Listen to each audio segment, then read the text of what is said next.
Des paysans découvrent le nid d'un aigle pendant leur balade dans les montagnes et récupèrent les 6 œufs qui s'y trouvent. La mère aigle, de retour de la chasse, se rend compte amèrement de la disparition de ses œufs. Mais que peut-elle faire? Les chasseurs, eux, réjouis à l'idée d'un bon dîner, rentrent avec beaucoup de satisfaction au village. Ce soir-là, 5 œufs seront utilisés pour le dîner, et le 6e, en attendant d'être à son tour consumé le lendemain, est déposé dans le poulailler.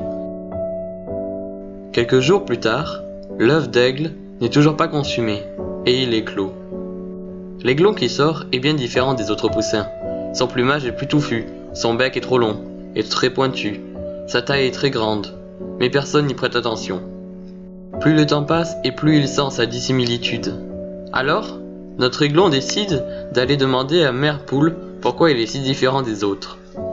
Lorsqu'il pose la question, Mère Poule répond avec dédain qu'il devrait s'occuper à apprendre à picorer et à chanter, au lieu de se poser des questions stupides dont seule la nature a les réponses. L'aiglon acquiesce et rejoint ses frères poussins dans la cour. Un beau jour ensoleillé, pendant que tous les poussins étaient en train de jouer, ils aperçoivent en haut un animal magnifique. C'est vraisemblablement un oiseau. Comme il est beau et majestueux, tous les poussins enviaient sa capacité de planer dans le ciel et sa belle allure. L'aiglon s'écria d'une voix forte « Comme j'aimerais être comme lui !» Un coq près de lui pouffa de rire et lui dit « C'est bien de rêver, mais garde-toi d'être irréaliste, de peur de perdre la tête. Tu es une poule et tu le resteras jusqu'à ta mort. » L'aiglon baissa la tête et accepta cette dernière pensée. Bien que sentant en lui cette envie de battre des ailes et de voler dans les airs, il devait se laisser emporter par la réalité qu'il n'était qu'une poule.